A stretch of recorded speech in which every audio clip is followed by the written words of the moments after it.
technology, the achievement of Guyana. In terms of the federation of itself, what does it mean for the local federation here?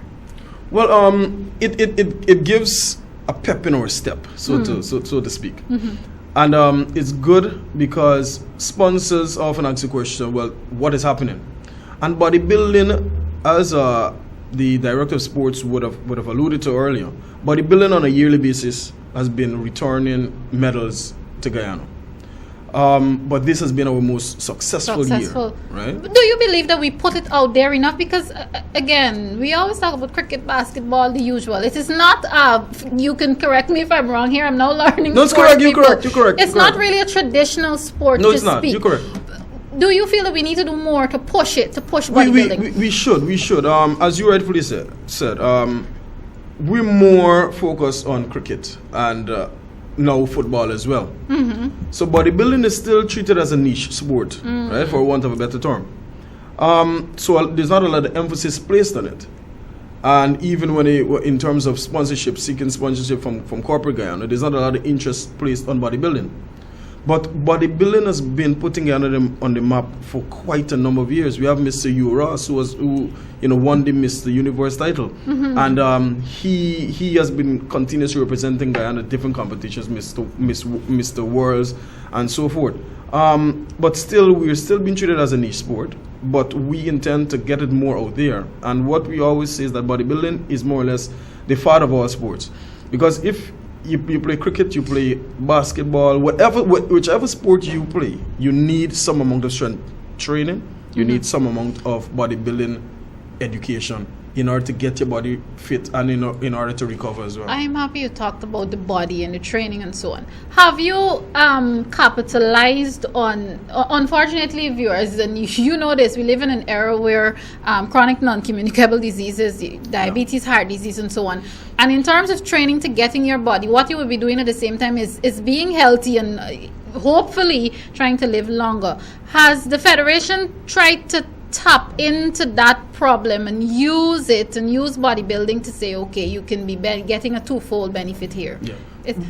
By extension, the Federation, apart from the group of persons, the executive and the members that go on stage and so forth and compete, we also have healthy relationship with the gyms across Guyana. And if you've noticed recently, there's a lot of gyms popping up.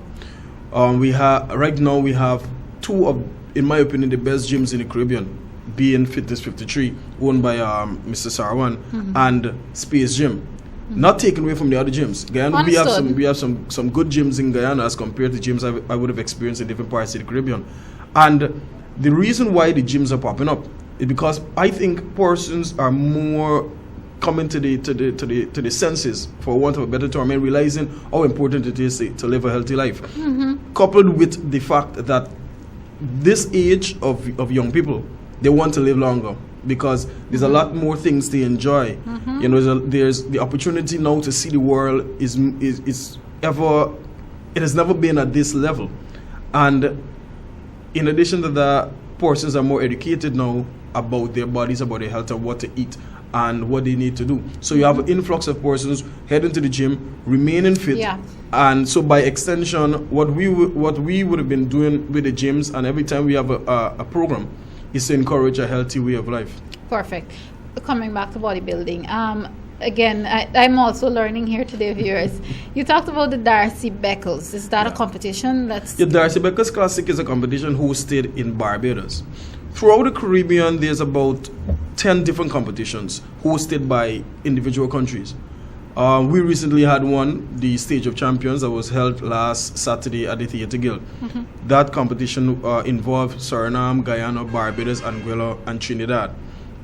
Darcy Beckles is for like about 20 different countries competed at the Darcy Beckles. But the umbrella is the CAC, which is the 38 countries. Okay. Now, at the Darcy Beckles Classic, this is where the big boys and big girls go.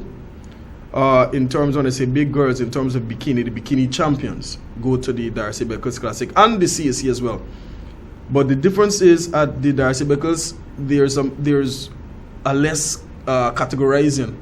So you have to be good, because you can go to CSC and win your category if you come in at the 145, let's say 143 pounds category. Okay. But when you go to the Darcy Beckles, you're there with the big guys at 200 pounds. So you have to look good. Bring even your at game, bring your best. You got to bring your game. We were able to capture 2 medals at the Darcy Beckles Classic. Mr. Kira Cipriani, no stranger to the stage in Guyana. The stage is in Guyana. He was able to capture a silver medal, and Mr. Yannick Grimes was able to capture a bronze medal. And this is the first time we were able to get a silver medal at the Darcy Beckles Classic. So all around, it has been a great year for bodybuilding in Guyana. We also competed, had an athlete compete at the New Jersey competition, and he won a pro card there. The pro card takes you to a different level in terms of that particular brand of competition or that particular competition. When you get a pro card, you can no longer compete at that level, which is the amateur level. You go up. And he was able to attain a pro card at the New Jersey championships and was able to win the overall title. So he's the Mr. New Jersey. Okay, fabulous. Bodybuilding is doing wonderful things. In everything that we do, there are funds. You basically, even volunteer work, you can't do anything for free. Correct. Let's talk about how has the Federation been able to sustain itself over the years? Have you reached out to, whether it be private organizations, private sector, government? How have you been able to sustain? Well, to date, we've received little assistance from the government. We normally get the waiver when it comes to our travel taxes on the ticket and the airport tax and so forth. But there's not much that we get from government or that we have gotten from government thus far. But as you would have said earlier, quite rightly so, the Director of Sports is making an effort to lend more help to sporting fraternities in Guyana, and we welcome that. And we're looking forward, for a big incentive in the new year. But corporate support has been there for us, and in particular, from the time I took office in 2012, Mr. Jamie McDonald, he's the owner of the Fitness Express store on Sheriff Street, Sheriff and John Street. He and his management, his team, has been supporting us every single year, every single competition. Most, if not all of the competitions, he would have been our main sponsor. We also have Banks Zaish who come on board every now and again, hand in hand. They've always been there with us as well, literally a hand in a hand. And there are a lot of other. There's lots of other sponsors that I'm not remembering at this point in time. But Corporate Guyana has been supporting us. The difficulty is though that most of the sponsorship that comes out of the big giants such as Digicel, GT&T and so forth, it goes towards football or cricket. Okay, right. So again, you're kind of in the shadow.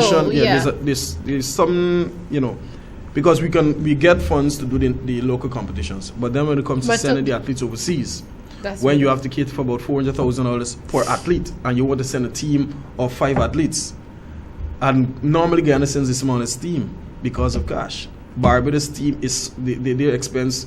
Most of it, if not all of it, is covered by the government. St. Lucia and all these other countries. Even if it's not covered by the government, corporate society, they really pitch in. They really pitch in and cover the team. So the complement is for 28 persons, 25 athletes and 3 officials. And we normally just send about 4 or 5 athletes. And I'm guessing out of these 4 or 5 athletes that you would send, they end up putting their own personal money into it, even though they're representing us. Yeah, a lot of time that's it. I would have traveled with the team to Dominican Republic 2013, St. Martin 2014. And I would have covered my own expense. All right, my own expense, and it's not to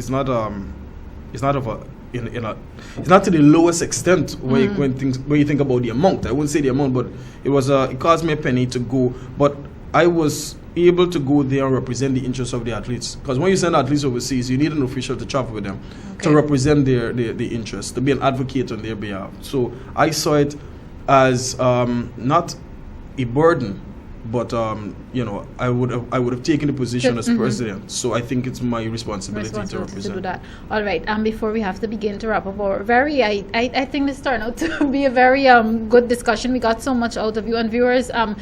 They will be back, if not Keavon himself. I hope to get some of the medalists back. Eventually, we'll have to plan that. What's next for the federation? What's next for the bodybuilders? Are they going to be preparing for another year, another round of competition? What's happening next? Well, first for the federation, we have to start preparing. We have elections coming up early in the new year. Let me say publicly, I'll be. You're contesting again? I'll be contesting again. Okay, all right. I think I've been doing a decent job thus far. Decent job. So I'll be contesting again, and after that, and even in light of the fact that the elections are still to be held, we'll still be making plans for the novices competition. The novices competition is really for the newbies, right? The new competitors. Do they come at a high level? Do they come in great numbers? The new people, in terms of wanting to be a part of the sport? It fluctuates. Sometime in 1 year you get like about 35 new athletes to put on stage. Then sometimes you get 25, you get 20. But for the seniors, there's no struggle in getting athletes for the senior stage because they've already passed the novices stage and they're there, just waiting for competition. But after the novices, we're looking to do the novices sometime in February. After novices, we then go into preparing for the senior championship. The senior championship is where we select the team to represent Guyana at the CAC. When we would have done that competition, and in between those competitions, we're looking to see if the Euros Classic could return. Okay. And at the end of the year, we should be having the Stage of Champions and the Flex Night committee return back with their competitions. So for the year of 2017, we're probably looking at about 5 local competitions. And then we traveled to go overseas on the 28th of September 2017 to go to Mexico to represent Guyana this Central American and Caribbean Championships from the 28th of September to the 4th of October. And then we go to Darcy Beckles, which would be in mid-October, probably about the 15th or the 18th of October. Then there's other international competitions. Mr. Corwin Clark will be trying his hand at the Arnold's Classic to be held in Ohio on the 3rd of March. And then we have the Sports World Classic, which is sometime in July. This is a competition held in Trinidad. So the calendar, it's a packed and stacked calendar for bodybuilding. And I really hope they vote you back in, because I'm talking to you. You have all these dates and everything in your head. So, viewers, this might be sounding a bit naive, but based on that, I'm going to say here right now, I'm judging. He's doing a good job. Vote him back in. Keavon, it has been a pleasure chatting with you. Thank you very much for coming on Facing the Nation. And one last thing before I go. Problem. We were also able to have another judge. We have before we had one CAC certified coach, bodybuilding judge. We were able to have another bodybuilding judge, Mr. Franklin Brisport, who would have gone and did the exam, and he passed with flying colors. So now we have 2 certified CAC judges. So he was a part of the team, of the successful team. He was actually the manager. And I know he wouldn't want me to end the program without recognizing him. Well, and I'm happy that you remembered, because we wouldn't want you to get hurt or anything. We're talking about bodybuilders after all. They're fit and they're trained. So once again, thank you so much, Keavon. Of course, viewers, this would have been a conversation with the president of the Guyana Amateur Bodybuilding and Fitness Federation, Mr. Keavon Bess. For those of you who are now tuning in and you missed the conversation, either a little later on in the day or sometime tomorrow, at least before the weekend ends, you can catch this conversation on my YouTube channel. That's for those of you who follow me on social media, and it will also be uploaded to Facebook. It's now time for me to take a very quick break. On the other side of the break, it will be time for me to wrap up today's program. Stay with Facing the Nation.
right, viewers, thank you very much for staying tuned. Unfortunately, this is where I have to pull the curtains down on today's program.